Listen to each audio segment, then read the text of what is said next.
সূরা ওয়াকিয়ার ৭ থেকে ১৪ নম্বর পর্যন্ত আয়াতের তর্জমা শোনা যাক।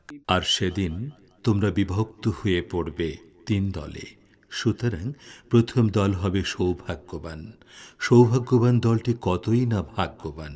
আর দ্বিতীয় দলটি দুর্ভাগ্যবান। দুর্ভাগ্যবান দলটি কতই না দুর্ভাগা।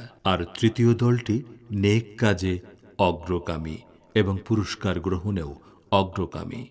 তারাই আল্লাহ তাআলার নৈকট্যপ্রাপ্ত। তারা থাকবে নিয়ামতপূর্ণ উদ্যানসমূহে।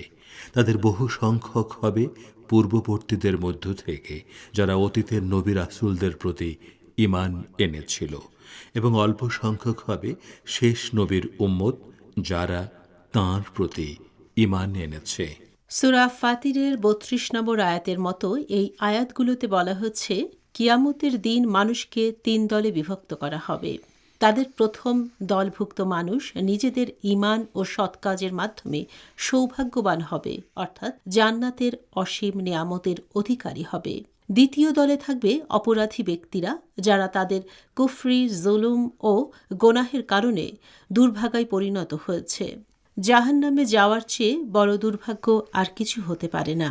তবে তৃতীয় তলে থাকবেন সৎকর্মশীল ঈমানদার মানুষেরা। তারা নেক ও সৎকর্মশীল বান্দাদের অনুকরণীয় আদর্শ। তারা আল্লাহ তাআলার সবচেয়ে নৈকট্যপ্রাপ্ত বান্দা। নবী, রাসূল, ইমাম ও আউলিয়াগণ এই দলের সর্বশ্রেষ্ঠ উদাহরণ। আল্লাহ ও পরকালের প্রতি তাঁদের ঈমান সর্বোচ্চ পর্যায়ের। তাঁরা উত্তম নৈতিক চরিত্রের অধিকারী এবং মানুষের সঙ্গে মেলামেশার ক্ষেত্রে তারা ন্যায়পূর্ণ ও উদার আচরণ করেন। ইবাদত, বীরত্ব, ন্যায় বিচার, ক্ষমাসহ সকল ঐশী ও মানবীয় গুণাবলীতে তাদের জুড়ি নেই, এবং দিনের প্রয়োজনে তারা নিজেদের জীবন বিলিয়ে দিতেও কুণ্ঠিত হয় না। সৃষ্টির শুরু থেকে এই বৈশিষ্ট্যের মানুষ ছিল, এখনও আছে এবং কিয়ামত পর্যন্ত থাকবে। অতীত নবী রাসূলদের অনুসরণ করে বহু মানুষ জান্নাত লাভের সৌভাগ্য অর্জন করেছেন। আবার বহু মানুষ শেষ নবীর উম্মত হয়েও তাঁর প্রতি ঈমান না আনায় জাহান্নামে নিক্ষিপ্ত হবে।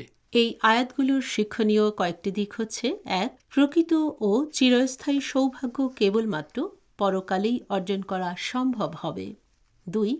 জান্নাত হচ্ছে মুমিনদের সফলতা অর্জনের স্থান।